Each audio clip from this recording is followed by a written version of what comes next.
जय हिंद दोस्तों, पिछले आपने 15 से 17 दिन में बहुत सारी खबरें सुनी होंगी और वो खबरें हमारे और आपसे संबंधित हैं, सैनिकों के लिए हैं और केंद्रीय कर्मचारियों के लिए और पेंशनर्स के लिए। आखिर किस पे बनी है बात और क्या हुआ है? मैं बात कर रहा हूं मानसून सत्र की। अग्निवीर यूज एंड थ्रो मजदूर कि एक को पेंशन मिलेगी, एक को शहीद का दर्जा मिलेगा, दूसरे को नहीं मिलेगा। गलत बयानी करके सदन को गुमराह करने की कोशिश। गलत नहीं है। अग्निवीर अच्छा लगता है, आप उसको रखिए, हम उसको बदल देंगे, हटा देंगे। 8th पे कमीशन को लेके क्या आपको मुसदा में जो हुआ वो अनयूजुअल था।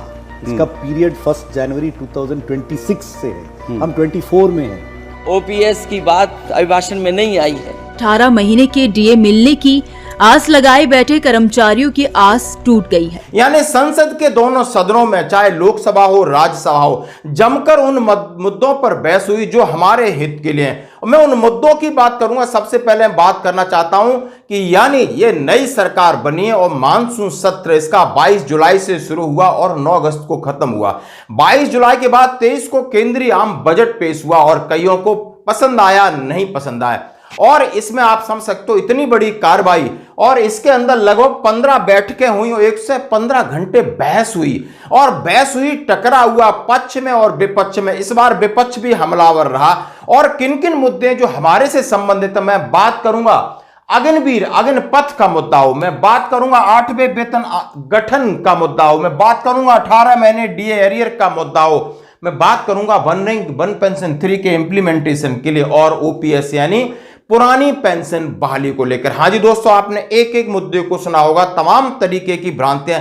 अब आगे क्या होगा, यानी सरकार किस पे राजी हुई है, नहीं हो। दूसरी बड़ी बात है, क्या 50% डीए मर्ज होकर के केंद्रीय कर्मचारियों और पेंशनर्स को लाभ मिलेगा? ऐसी सुगबुगाहट है और इसकी शुरुआत मध्य प्रदेश ने कर दी है, बजट की घोषणा कर दी है, क्योंकि जो मध्य प्रदेश है वो केंद्र सरकार में भारतीय जनता पार्टी के हिसाब से सबसे नजदीक है। 100% यहां पर उनकी वोटर हैं।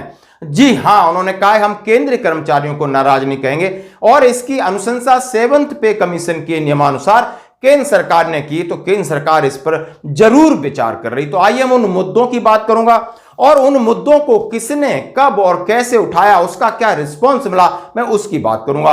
तो दोस्तों, बोर्ड पे सैनिकों, केंद्रीय कर्मचारियों के धमाकेदार मुद्दों की आवाज और आगाज मानसून सत्र में गूंजी, जिसका 22 जुलाई से 9 अगस्त को यानी राज्यसभा और लोकसभा को अनिश्चितकालीन के लिए उन्होंने निष्कासित कर दिया। जैसे लोकसभा अध्यक्ष श्री ओम बिरला जी और राज्यसभा के सभापति उपराष्ट्रपति हमारे जगदीप धनखड़ साहब ने।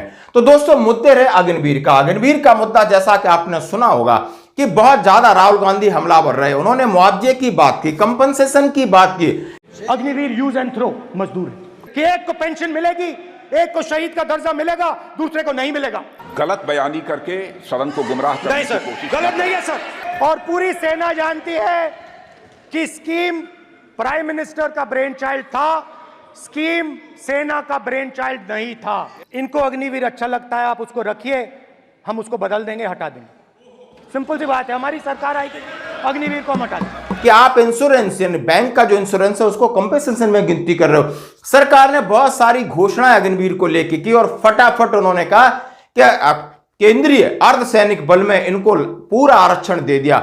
आपने देखा होगा हर एक के डीजी, चाहे वो सीआरपीएफ के हों, चाहे वो सीआईएसएफ के हों, बीएसएफ के हों, आईटीबीपी, एसएसबी, सबने प्रेस कॉन्फ्रेंस में कहा कि हम अग्निवीरों का स्वागत करते हैं, उनको एज में रिलैक्सेशन देंगे, उनको हम फिजिकल में रिलैक्सेशन देंगे और उनको हम वरीयता देंगे यानी आरक्षण देंगे। दोस्तों, अग्निवीर का मुद्दा काफी स्टार्टिंग से हंगामेदार चला और उसके बाद मैं करूंगा 8वां वेतन आयोग 22 जुलाई को बिल्कुल जी, और इसके ऊपर वित्त सचिव और कई प्रकार की चाय, जैसे कि लोकसभा के अंदर श्री आनंद भदौरिया ने कॉन्स्टिट्यूशन ऑफ 8th सेंट्रल पे कमीशन 22 जुलाई को मुद्दा ये उठाया था और ये क्वेश्चन नंबर 195 था।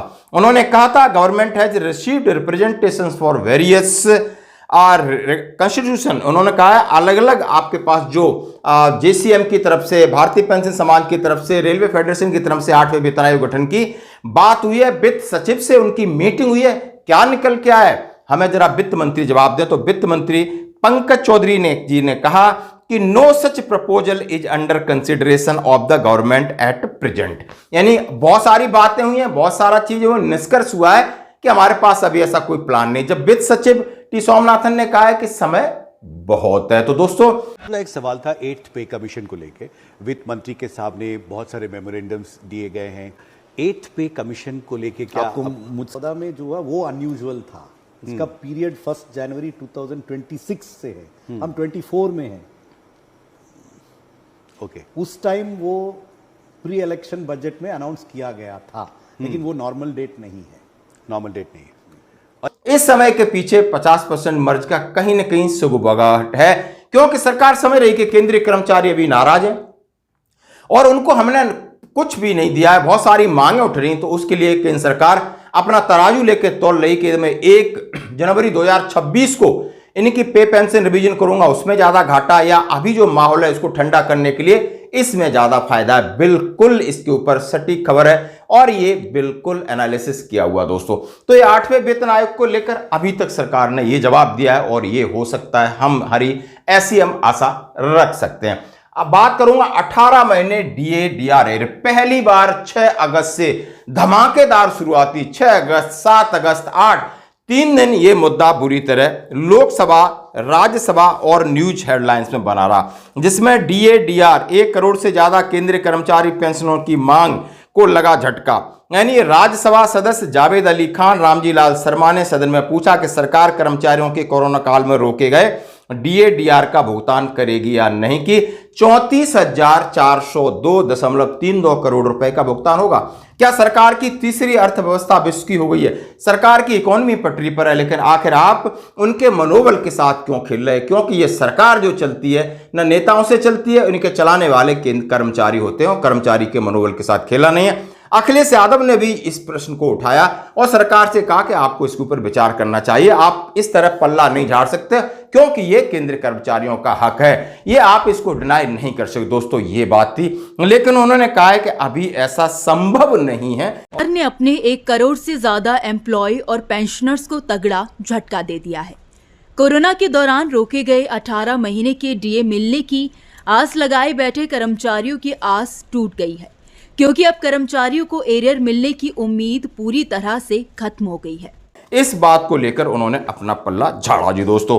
अगली खबर बात करता हूं, वन रैंक वन पेंशन 3। हाँ जी दोस्तों, ये एक सैनिकों का मुद्दा है कि माननीय सुप्रीम कोर्ट का आदेश था, पहले इंस्ट्रक्शन मिल चुकी थी, ओआरओपी 2 जैसे ही डिले हुआ कि ड्यू टाइम पर आप ओआरओपी 3 इंप्लीमेंट करोगे, और 3 जुलाई को लगभग इसकी घोषणा होने वाली थी। मीटिंग की तैयारी हो गई थी, आईएसएल बड़े बड़े जो हमारे जो भी सैनिक संगठन है उनके अधिकारी पहुंच गए थे, और आप समझ सकते हो डीएसडब्ल्यू के अधिकारी थे, सारी व्यवस्थाएं थी, जैसा कि उन्होंने अपने जो वहां पर प्रेजेंट थे उन्होंने कहा सारी तैयार थी, लेकिन कहीं ना कहीं कुछ गड़बड़ हुआ, सरकार ने पल्ला झाड़ा, रुक गई कि अभी टेबल तैयार नहीं है, और उसके बाद लगातार इस तरीके के कयास लगा जा रहे हैं। लेकिन दोस्तों कैबिनेट की मंजूरी मिली है। अब पुख्ता खबर यह है कि ministry of defence, department of exhibition welfare, Lok Sabha, Shri Sachitanatham R, will the Minister of Defense be pleased to state whether the government has any proposal to release or disburse the one rank one pension